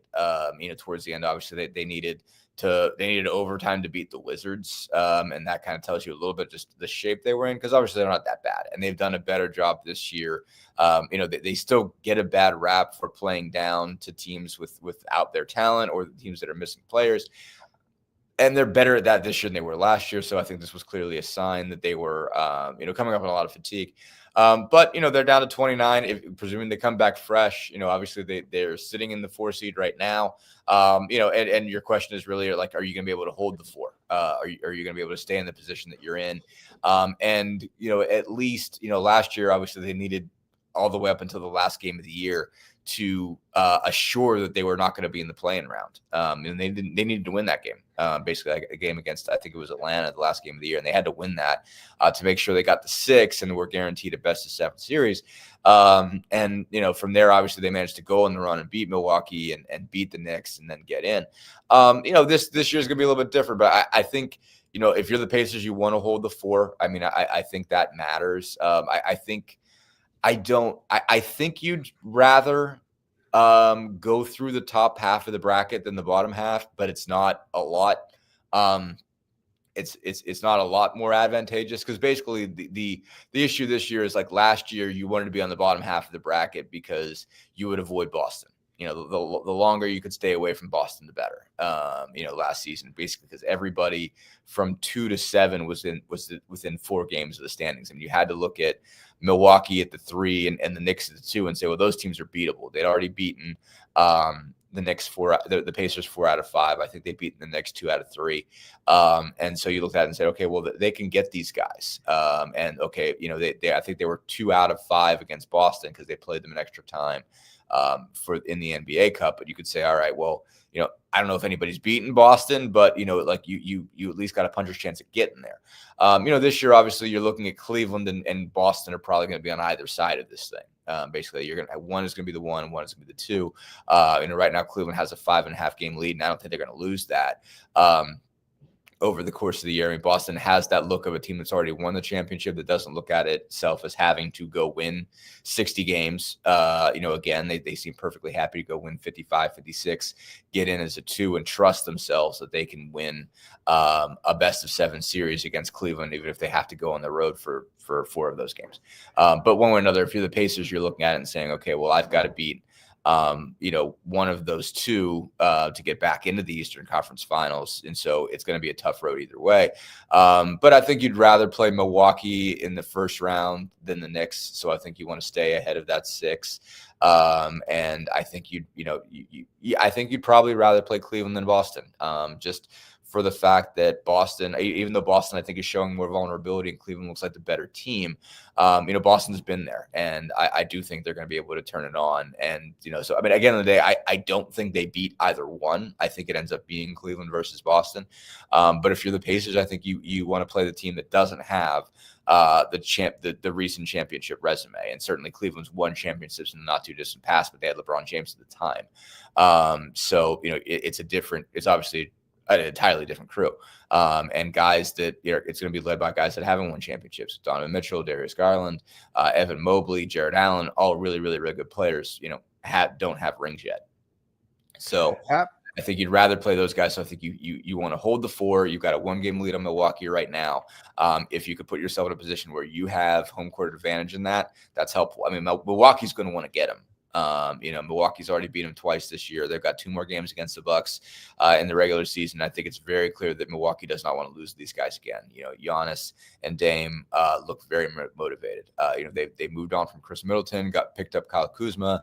Probably makes them, you know, better just because he's younger. You know, your best version of Chris Middleton is really good, but you're not getting Middleton on the floor as much, obviously, as you used to. And even when you do, you're not getting the best version of him. But, I mean, he was awesome in the playoffs last year. He was that guy. But, you know, they're probably better off with Middleton. But they just look – you know, they look like what they want to beat the Pacers. I mean, the Pacers did a lot of talking last year in the playoffs and otherwise, and the Bucks want to get those guys. And so, you know, like they're going to face a motivated version of Milwaukee if they do get them in the playoffs. But I think you'd rather have 4 at home in that case. So if you can hold the 4, I think that's the most reasonable expectation. I mean, catching the Knicks is going to take a lot. You know, I mean, they're 5.5 back, 5.5 back to the Knicks. So I don't think it's going to be easy to catch those guys. But if you can hang on to the 4 seed, stay where you are, get to, you know, 48, 49, 50 wins, you know, I mean, I think that's really helpful. I mean, if you win 18 of your last 29, 20 of your last 29 gets you to 50. So, but if you get 17, 18 and find yourself in the same spot you were in last year of your last 29, that helps. They're playing like every Western Conference contender down the stretch. So that's going to take a lot out of them. But you know, if you can get right about where you were last year and that gets you the 4, which I think it could, then I think you're in a good place. No doubt. And the Pacers are a team that you mentioned. They have a target on their back from a lot of different teams over the last 2 seasons, whether it's this season or last season in the in-season tournament or the postseason playoffs, and some teams that they've gotten the better of that are going to be looking for the Pacers in the playoffs. Yeah, they want them for revenge for sure. And so I'd be like, I don't think they'll play the Pistons, but the Pistons would love to get them. Now, I think the Pistons get the Pistons again. I mean, that would be a problem. But obviously, the Pistons were going at them. The Bucks are going at them. The Knicks are going at them. And so, I mean, like, I think out of those, I mean, Milwaukee, I think, is more chippy about them, like sort of is really holding on to something. The Knicks are just willing to go back and forth with them. I mean, like, all the Knicks like Ty, basically, because obviously, several of those guys played with Tyrese in the World Cup in August of 2023. So, we play with Brunson and Bridges and Hart, I think, all of those guys, and they become pretty close basically through that. But they still did some jawing last year in the playoffs. I mean, Halliburton went back and forth with DiVincenzo in particular, even though DiVincenzo is on the T-Wolves now. But those guys are still going to want to get him if it comes again. I think the Knicks fans want to beat the Pacers again. I think it was fun to see that rivalry get rolling. Again, it looked like old times a little bit, and Halliburton wore this Reggie Miller hoodie that was pretty cool, basically into his press conference, and not his press conference, but the kind of players' press conference after Game 7. So that was pretty cool. And I think if those teams meet again, that'll be fun. Like I said, I don't think it'll happen this year. I think they're more looking at going through the top half of the bracket. I think Knicks Celtics will be 2-3. Which I think would be an awesome series, though. I mean, the Celtics Knicks, if that's what happens in the semis on the bottom half of the bracket, will be a really good deal. But if it ends up being Pacers Cavs, I think that's a good series too.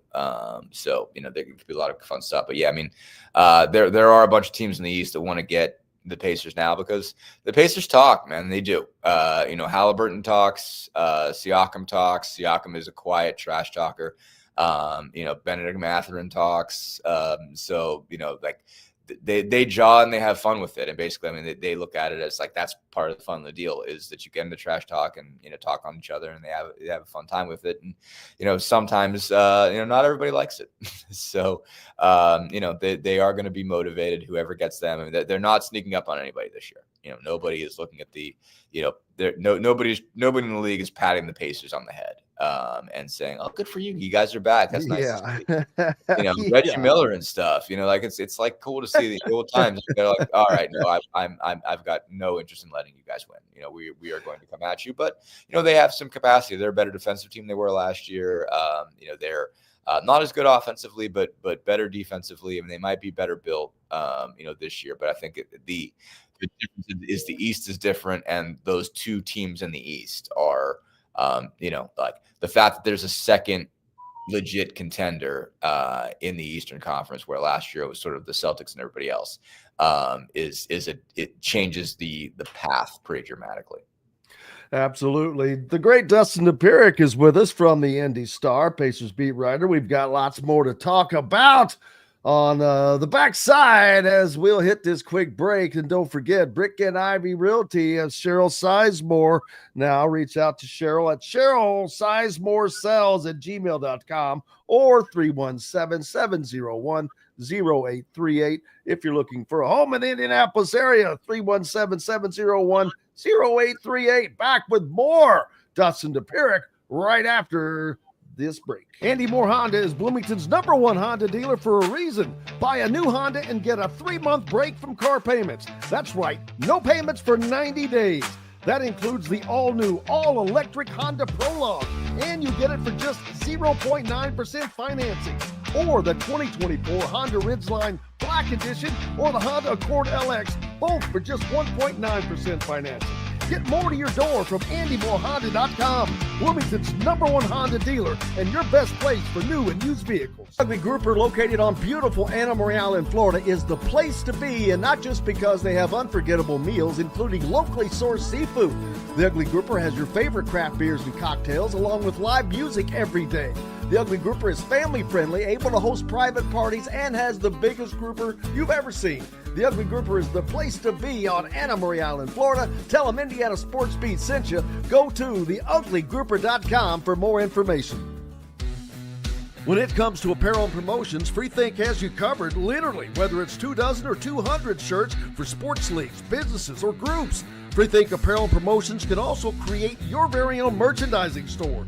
Freethink Apparel and Promotions did it for Indiana Sports Beat Radio, and they can do it for you. Whether it's screen printing, embroidery, digital printing, promotional products, vehicle wraps, or anything else under the promotional line. See what Freethink Apparel and Promotions can do for you at freethinkapparel.com.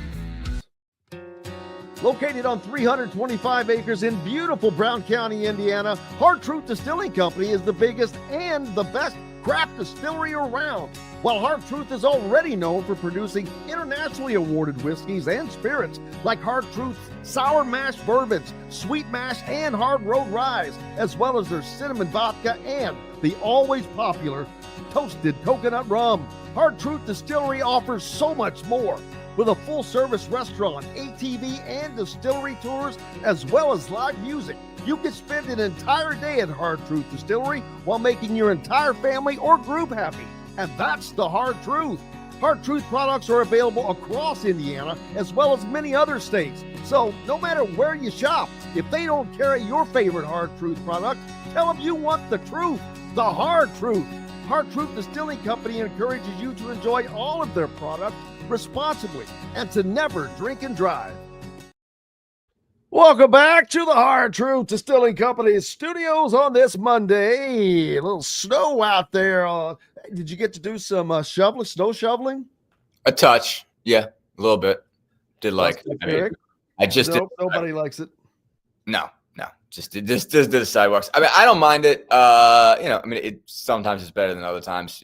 Like it was powder. Like it just I basically just shovel out the sidewalk just so I could get out. Didn't do a lot of moving around yesterday anyway. So that's perfect. Just enough to walk outside.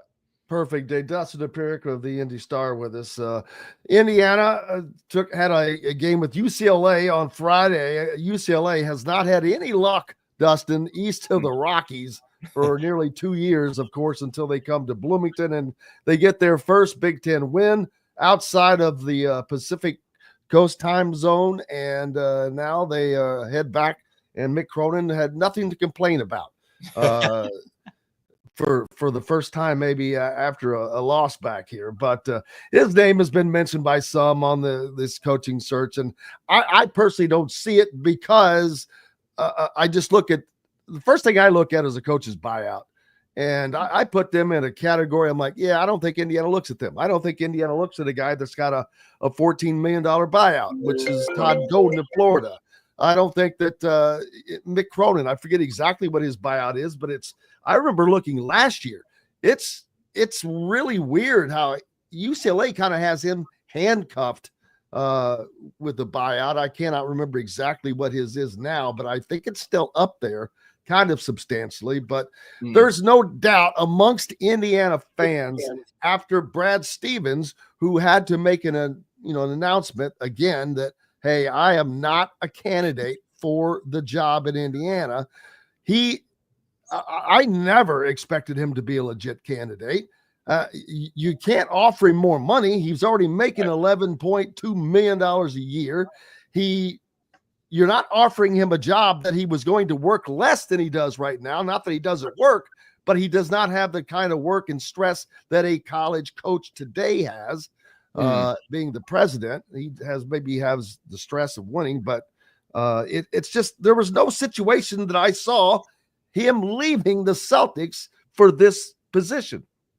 Yeah, I mean, I don't either, but two things. Obviously, if you're Scott Dolson, you still make the call. I mean, as far as I know, it seems to me that there was a lot more smoke to that last time than I thought. I mean, I remember, I was technically still on the IUB at the time, and I was not technically. I mean, I was still on the IUB at the time, and I remember thinking, okay, well, all right, well, he's obviously not going to take this job, and I think I said nobody walks out of Red Auerbach's seat. And I remember just talking to some kind of, I guess I'll just say a Butler related source about it. And he just said, I think he gets to coach against the best players in the world every night. And he's fascinated by that challenge. And I just don't see him walking away from that.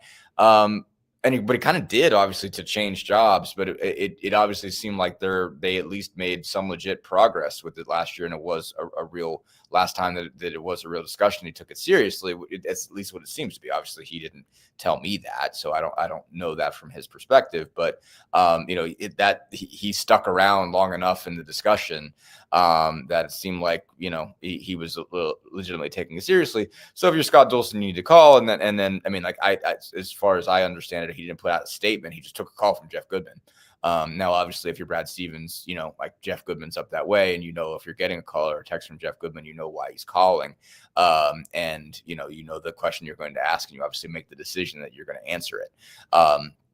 But I didn't think they'd be able to lure him either. I think he must like that job. Obviously, he just won a ring, doing it. And that's another of Red Auerbach's chairs, and one of the ones that I think is hard to walk away from. You're in one of the, premier positions in the NBA, in all of sports. And so it's a hard job to walk away from. And, you get, it's a job that you get to live in. You don't have to coach 82. You don't, or really like darn near 100 when you get through the season. If you get through playoffs and win a championship, he gets to kind of be a voice in the background, but obviously he gets to be an architect. And like Brad, I think he won Executive of the Year last year because he made the most important trade. Basically, like he saw Damian Lillard get moved, and he goes and gets Drew Holiday, and that wins them a championship. Basically, that was just a really, really sharp move, for him to do that. And so I think he's, he's still riding high. Obviously, again, Boston's a little bit more vulnerable than they were a year ago. But, they have a chance to win another one. And if they don't win it this year, they can win it next year. They've got, Brown and Tatum locked up for a while. And as long as they have those two guys, they got a puncher's chance of winning titles. So unless he decides, I really miss coaching and I really miss Indiana, I don't see the point. It seems like he loves being a part of that franchise. But again, if you're Dulcin, you make the call. And, if you say, all right, you're out, cool. I don't have a problem if you leak that, if you want to get that out of the way and tell everybody you're not up for the job, that's fine by me. So then nobody gets, gets their focus on it. I tweeted out when Goodman broke that news, like, all right, everybody can move on now. At least I did the same thing. Everybody can relax. Everybody can relax. Everybody can not talk about Brad Stevens for a while and kind of move into the next phase of this. It's mid-February, so you got that part out of the way, and you don't have to spend months deciding whether or not Indiana is a good enough job for Brad Stevens. Just you've moved on. And so, it's better off for everybody, good for Goodman for making the call, good for Brad for taking it, good for them for just saying, all right, we're going to say right now, this is over. No, if whoever they hire gets fired in 4 years, they're calling Brad Stevens again, and we're going to have this discussion again in 4 years, 6 years, 10 years, whatever it is. However long the next person lasts, they're going to talk about Brad Stevens again, unless the next guy, is a coach, is, IU's coach for life, unless he's their John Wooden, basically, then, Dean Smith or whatever they're going to talk about, or Bob Knight again, I guess, they're going to talk about Brad Stevens next. And so that's how it's going to be. But in this cycle, at least, we're past the Brad Stevens talk. Yeah. And unlike last time, Dustin, I think that there are multiple legitimate guys to talk about. Obviously Dusty May is a legitimate candidate. I don't, people can say this and say that. Well, he will not leave. I don't know what he will do and what he won't do. So how the hell do you know? No. Nobody knows what he will do and won't do. For one, he's not focusing on that at this moment. He knows it's there. But he knows that he would love to have that job. I'm not going to say anything other than that. That doesn't mean he's going to take it. It means he's going to, when he has the time and the ability to look at it, he will. But guess when that's going to be? Not until he loses his last NCAA tournament game. Right. So people, I'm like, okay, they just have to relax. They can express their opinions. Of course, they can do anything they want, but sure. Yeah. There's no reason to go on and on about it because it's not going to help anything. I don't think that Chris Beard personally gets a look from Indiana. And while it's sad, that is a great opportunity for them to look at as a backup in case May doesn't work out. I don't think they had these kind of options last time, though. Even if Beard is not an option to them from their standpoint, he's still an option, and it's one that wasn't there the last time around. I don't really think to consider. Yeah, I if I'm not mistaken, the I can't remember. I can't remember Beard's timeline. I almost have to get Wikipedia out to look at it. I don't know if He it was was still at had he just Texas taken the Tech, Texas yeah. job, or Yeah, had it he was- gotten in trouble? I no, that was inside of this time frame. Okay, all right. I can't remember. I just can't remember if he was at Texas Tech still or at Texas. Yeah, I think it was. I think he may have been at Texas Tech. He might have been. I don't think. I feel like if he was just at Texas Tech, they would have been like, all right, yeah, okay. So he was to Texas Tech in 2021. I think he had taken the Texas job. I think that's I think what it was. He had taken the Texas job, and I think there might have been thoughts or whatever of, okay, like they had concerns about him from a behavioral standpoint, whether or not he certainly had. It was 2022 when he got in trouble. I just checked it out on Wikipedia. But yeah, no, I mean, to your point, I mean, I think there are several guys that are more likely options, and I'm trying to remember, like, I think part of it was like there were certain coaches that were up that you would have to think were of interest. That I think in Beard's case, obviously you had to look at the Texas job and say that it was probably better at the time. I mean, Indiana hadn't won, and Texas obviously has a boatload of money, and you got the impression that, okay, like Texas is going to get their choice first at that point. And so would that still be the case today if the Texas job were open? Probably not at the end of the day.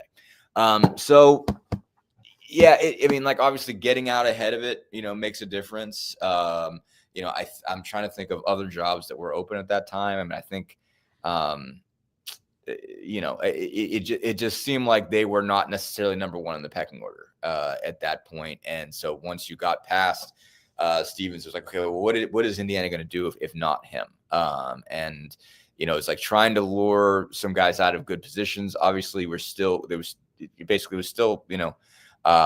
not very, very far removed from COVID at the time.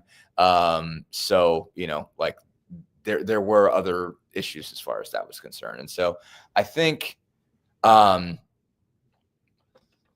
trying to think of what else to add to that particular piece, but yeah. I mean, there was still just a lot going on, at that time. And so, but this year, I think they are more, they are more equipped. I mean, I think, I do think the football success makes a difference. I think just showing that, like, somewhere in that department, they can succeed in the world of the portal and and NIL, that makes it a more attractive job. And obviously, just the calculus is different. And I was just having a conversation with somebody about this weekend. Like, I don't know even what the calculus is. Again, like, I mean, it's been different for me covering it, looking at this from covering the NBA. Like, what makes a good job is different now. And I'm not even sure what makes a good job, like, and like, there are good jobs. I'm not saying that one doesn't exist. But it's just, I think you have to look at it differently. And I'm not even sure, like, how I would rank what's the best job right now compared to, 4 years ago, because I just think so much of it has changed, and you don't know without the budget. You also don't know, you're still waiting to see how everybody's going to operate with this house settlement, with how that's going to operate. And, obviously it's been decided that Title IX is not going to be a part of that equation. But what does that look like as you're getting close to it being, players operating as employees? What's that look like over time? 4 or 5 years from now, what's a good job? And so, but I do think that because they were able to be successful in football, and that they were able to pay those guys well enough, to, but just put together a good roster that can win, and get, a lot of their guys from other schools in the portal. You're going to have to look at it and say, okay, Indiana is there to compete in NIL. And so, like, you used to care about facilities, or you used to care about fan base or job security and stuff like that. You have to care about NIL now, and Indiana has at least made a case that they are going to compete in NIL, and so that puts you in the ballgame. Yeah, and it amazes me. I don't have a legitimate favorite for this spot. I don't need to. It's not my deal. But no. When I see comments like May is 2 weeks, how do you know? Well, when you say May is 2 weeks for the spotlight, I'm like, really? A guy that took Florida Atlantic Florida to the Atlantic Final Four within a last-second shot of the title game. Now he moves on to this 3-17 or whatever they were, worse than that, Michigan program, 3-17 in the Big Ten Conference. But they're leading the Big Ten. I just, again, I find myself repeating myself. I don't know what you want this guy to do. Bob Knight is not walking through that door. And so why people think that is, I don't know. And why you think that Dusty May is not a successful coach, I don't know, because he's already had a lot more success in a short period of time at different places than many coaches have had in a 20-year career. So I just find that disingenuous, first and foremost. And then as far as Chris Beard, yes, he would crawl over broken glass to get to Bloomington for the job. It's not about that. It's the other stuff. I don't know where IU is on him. And that's the key. Maybe we're all wrong and they will give him a look. I personally just don't think that they will, but that's just my opinion. It doesn't mean, I'm not saying they shouldn't. I'm not saying they won't. They probably should just because. But I mean, they will or not. I think they should give him a look, but that look doesn't necessarily mean a phone call in that case. I mean, I think you have to, I've said this on there before, like, obviously it's not, okay, is one sin bad enough? It's a question of, all right, like, you call and you find out, can you trust this guy?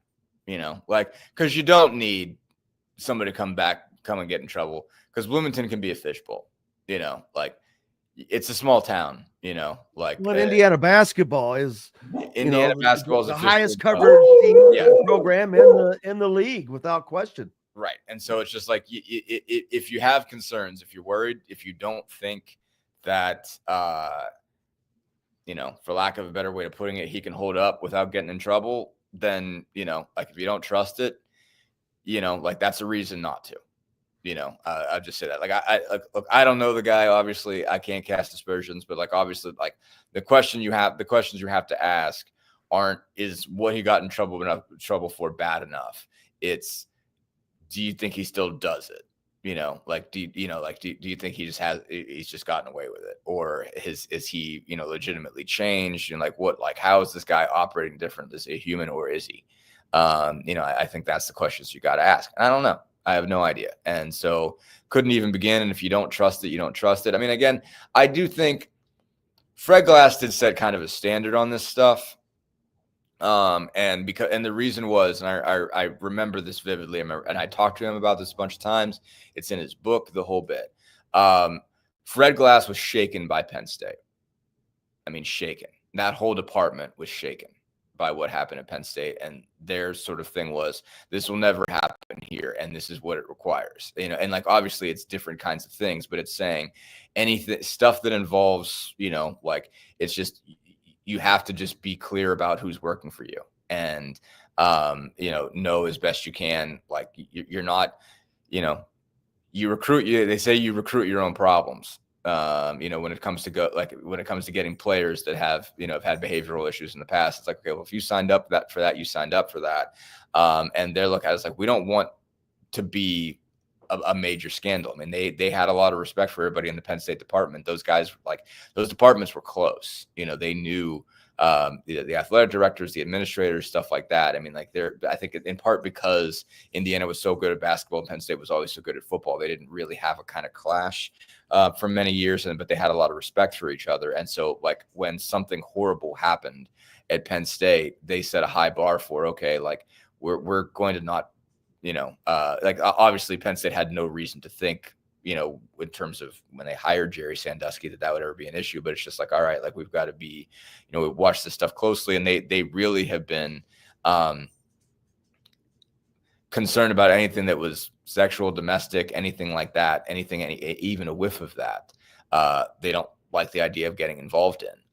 And so they don't even want you necessarily recruiting players with that kind of stuff. And so, I mean, I think Glass, even had a policy that, if you had anything like that on your record, don't bring him in. So they But still. this is the same guy that hired Archie Miller, so that. But he played. But Archie Miller's problem was he was a bad basketball coach. Did Archie Miller bring any shame to Indiana other than losing games? That's it. I mean, Archie probably barely left his house. And like you just like the cost of it going wrong that way is way higher than the cost of it going wrong in terms of winning games. And that's their view. That's their calculus, is to say, I'd rather win with people, lose with people who don't get me in trouble than win with people who do. And I get it. Like, that's obviously, like you're making a choice there. But I mean, look, I'm a Penn State grad. I know how bad that was.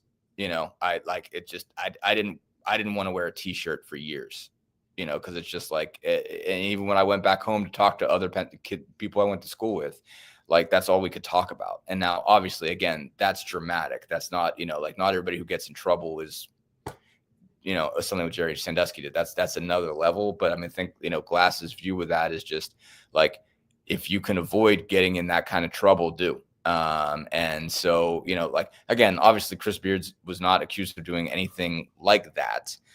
So I'm not trying to make those the same thing. I'm just saying they are risk averse. When it comes to anything that, ends up in the police blotter. And I get that. I understand that. I mean, like, outside of, players drinking issues, I mean, for the, which happens, either drinking or a driving issue or, low scale drug issue. I mean, like, Indiana's mostly not had big, bad problems, really over the last decade. And so, like, I get wanting to stay away from that. And I get, viewing every hire and every recruiting decision through that lens of, you're not trying to bring somebody that gets you that level of bad PR. Does the current Dr. Bamba situation play into this in any way, you think? They had nothing to do with each other, but that's obviously way before. I mean, it adds to the reason. I meant just for the optics of what's just in the sense of, like, obviously those two things aren't connected. But to your grander point, like, you're trying to avoid that as much as you can.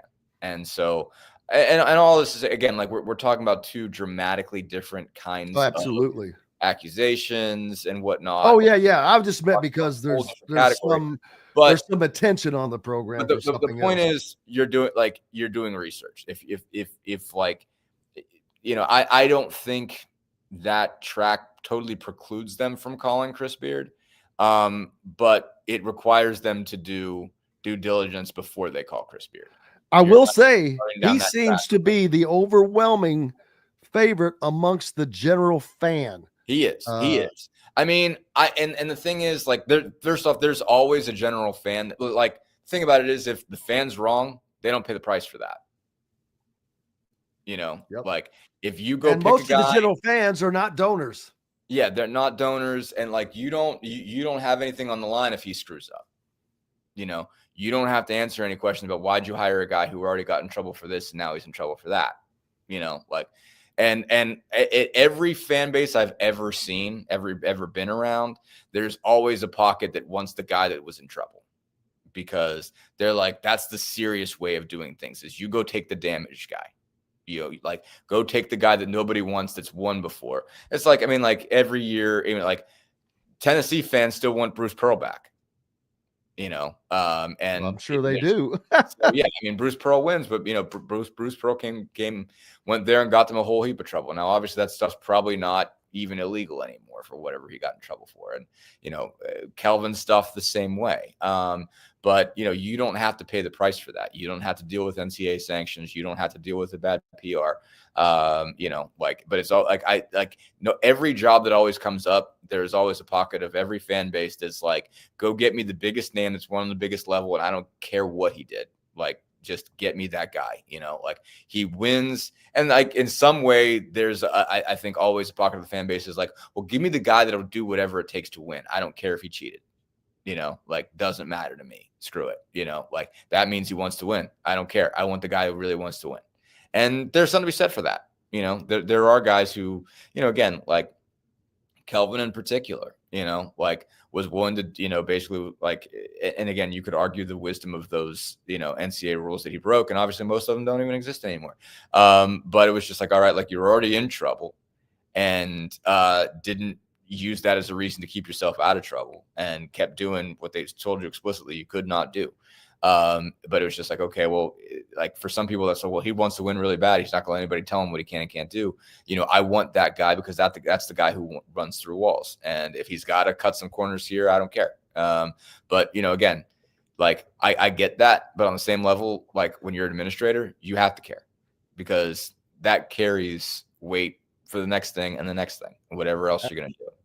Absolutely. We'd run through walls for you, Dustin Dopirak, the Indy Star beat writer for the Pacers, but all around extraordinaire. We appreciate you, my friend, and enjoy your week. And make sure you're looking for Dustin's coverage in the Indy Star and give him a follow. Appreciate you, brother. Appreciate you, Jim. We've got lots more coming up to finish out this program right after this break. Located on 325 acres in beautiful Brown County, Indiana, Hard Truth Distilling Company is the biggest and the best craft distillery around. While Hard Truth is already known for producing internationally awarded whiskeys and spirits like Hard Truth's sour mash bourbons, sweet mash, and hard road ryes, as well as their cinnamon vodka and the always popular toasted coconut rum, Hard Truth Distillery offers so much more. With a full-service restaurant, ATV, and distillery tours, as well as live music, you can spend an entire day at Hard Truth Distillery while making your entire family or group happy. And that's the Hard Truth. Hard Truth products are available across Indiana, as well as many other states. So no matter where you shop, if they don't carry your favorite Hard Truth product, tell them you want the truth, the Hard Truth. Hard Truth Distilling Company encourages you to enjoy all of their products responsibly and to never drink and drive. If you're looking for a home in the Indianapolis area, you need Cheryl Sizemore from RE/MAX Advanced Realty. Cheryl Sizemore has over 2 decades of experience, and that could be the difference in getting the home you want in today's tough housing market. Reach out to Cheryl Sizemore from RE/MAX Realty at cheryl@indyhomepros.com or 317-701-0838. 317-701-0838. Let Cheryl Sizemore help you find the home you want today. Whether it's a night out with the family, after work with colleagues, or catching the game with friends, Bubba's 33 is the place for you. Bubba's 33 offers a mouthwatering menu of selections that are all made from scratch every day. The portions are big, but the prices are small. And with over 50 big screen TVs, you'll never miss the big game. Bubba's 33 Pizza. Andy Moore Honda is Bloomington's #1 Honda dealer for a reason. Buy a new Honda and get a 3-month break from car payments. That's right, no payments for 90 days. That includes the all-new, all-electric Honda Prologue, and you get it for just 0.9% financing. Or the 2024 Honda Ridgeline Black Edition or the Honda Accord LX, both for just 1.9% financing. Get more to your door from AndyMooreHonda.com, Bloomington's #1 Honda dealer and your best place for new and used vehicles. Welcome back to the Hard Truth Distilling Company studios on this Monday. Thank you so much for being with us. We appreciate you, as always, for joining us. Bunch of fun today with Greg Rakestraw, Don Fischer, and Dustin Dopirak. Tomorrow night, Purdue, they see if they're going to stay in the Big Ten tournament race or not, as they will head to East Lansing to take on Michigan State, who is also trying to stay in this race. Also tomorrow night, Illinois at Wisconsin. Man, there are a couple of big-time games right there that will have big-time implications in the standings, as Wisconsin is trying to make a late-season charge. Can they pass Michigan State and Purdue on their way and sneak in and fight Michigan for the Big Ten title? Man, this Big Ten tournament is going to be something as well coming up.